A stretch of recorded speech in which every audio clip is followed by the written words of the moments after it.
Kaugnay naman ang patuloy na pagbabarikada ng mga residente ng Barangay West Camias. Makakausap po natin ngayon si Quezon City Mayor Herbert Bautista. Magandang umaga po, Mayor. Si Maris Umali po ito. Hi, Maris. Good morning. Opo, Mayor, lilinawin lang po namin uli wala pong demolisyon ngayong araw. Hindi ko nga alam kung paano nagkaroon ng kanyang klase ng concern.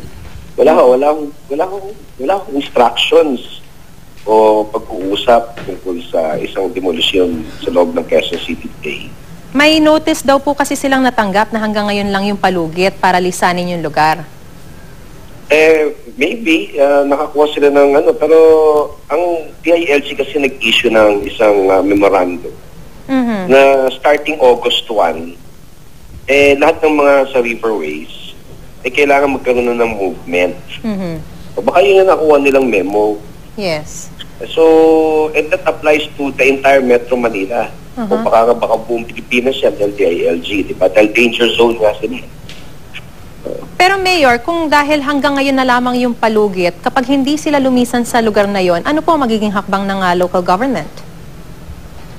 May process kasi lahat yan eh. Hindi naman yan yung pagkagising sa umaga, naisip ng isang mayor, alisin yan, aalisin na. Hindi. Matagal na proseso po yan. Kahit naman yung mga nandyan sa West Camias, katagal na po niyang mga 2 years ago pa, pinag-uusapan na po lahat yan eh. At hino-hold lang natin ang hino-hold yan. O sige, wag muna kasi wala pang lilipatan. Alam mo yun, yung hindi paggawa yung bahay, galing sa MHA, yung mga ganon.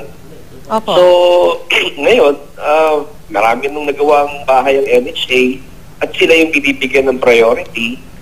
Tapos nag-issue ang DILG ng taktang panahon na starting August and beyond, kailangan mabigyan na natin ng pabahay yung mga nasa danger zone.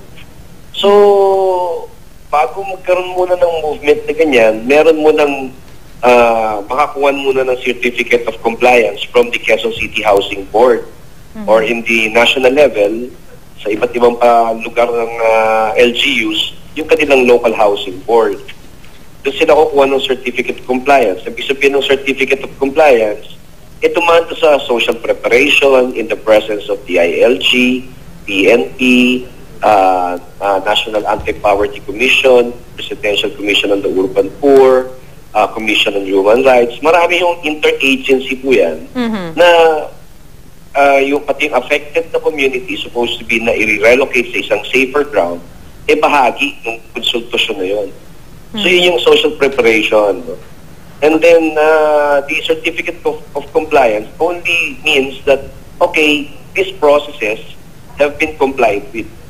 Alright. So i-issue ngayon yung COC. Yung COC naman is a notice that, okay, tumaan na ito sa tamang proseso, we are giving you enough time, 30 days and another renewable 30 days to vacate the area and accept the housing program of either the local government or the national government. So ito naman, ewan ko, wala naman talagang, parang yan yung sa North Triangle, di ba? Wala naman talagang gagawin demolition.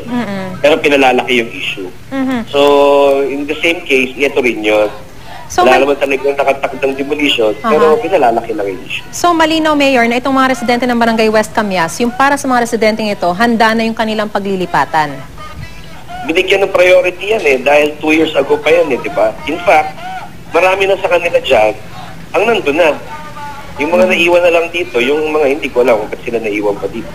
Yung iba po sa mga sinasabi nila, marami silang reklamo, kesyo yung sa relocation site daw, walang trabaho, at yung lugar din daw po ninyo na ibinibigay sa kanila ay masyadong mabaho, hindi conducive for living. Isa sa alang-alang niyo po ba ito? Itong mga reklamong to?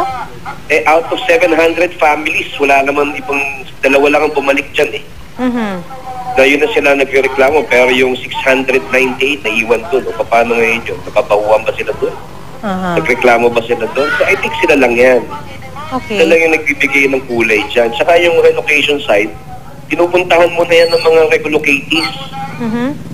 Yan ang process, di ba? Kahit naman sa media, for several years, pag nakikipag-engage kayo sa mga ganyang issues, nalalaman nyo naman that the relocatees pupunta muna doon sa site tapos sasabihin nila kung okay sa kanila. Okay, tapos ngayon marinig natin sa sinasabi nila, ay ayaw namin doon kasi ganito, ganyan. Out of 700 families na nilikas, all over Quezon City na nilipat doon. Isa o dalawang tao lang o pamilya nagsasabi na hindi maganda. Ano ang susundin natin? Yung nakakarami na mukhang okay naman para sa kanila o itong dalawang maingay lang na ito? Alright. Alam mo yun? Yes. Ano pipiliin natin? Ano, yung kukunin ba natin yung controversial statements o yung reality na acceptable naman yung relocation? Yes, we understand, Mayor. Pero nakakausap niyo po ba o may balak pa kayong makipagdialogo dito sa mga residenteng ito dahil ang sabi nila hindi sila titigil sa pagbabarikada hanggat hindi magkakaroon ng dialogo? Alam mo, ilang beses na namin dinialog sila. So kung gusto nilang panibagong dialogue, di-dialogue pa rin. Pero ano ba yung position nila?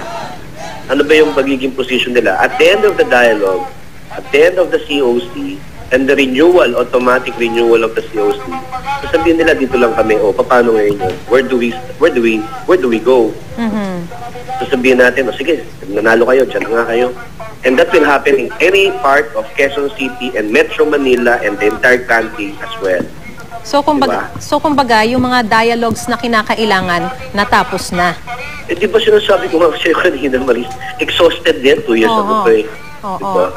Ano pa nga ba ang kailangan pa ba natin gawin? Diba? Okay, kumusta naman po yung plano sa North Triangle at iba pang lugar na may informal settlers sa Quezon City? Wala pang movement ng NHA, so hintay namin sila. Pero apparently, they are yung mga tao doon because now they know that it is indeed serious na talagang gagawin na yung project. Sila na mismo yung nagsa-self-demolish, sinalis nila yung kanilang mga sarili doon. Kung iiwanan man nila yung kanilang yung mga tinitirhan nila ron, tsaka lang papasok yung local government to demolish their structures. And on an average, nasa mga 10, 20, 50 na mga families doon sa North Triangle ang lumilikas. At they're accepting the relocation side. And I think this is also going to happen here dito sa Camyas. If these people understands that hey, this is an order of the ILG, merong bahay na inaalok sa inyo, at bago naman inalok sa inyo, sinilip nyo na naman muna at pumayag naman kayo sa lilipatan na yun. So I think they will also learn to understand na and accept na tama, dito na nga tayo kasi seryoso na talaga ang pamahalaan na ilikas yung mga taong mga nasa danger zone. Maybe they should also give it a chance, no? Give it a try. Oo. Alright, patuloy po namin antabayanan ang magiging resulta po ng issue niya. Maraming salamat po, Quezon City Mayor Herbert Bautista. Magandang umaga po sa inyo.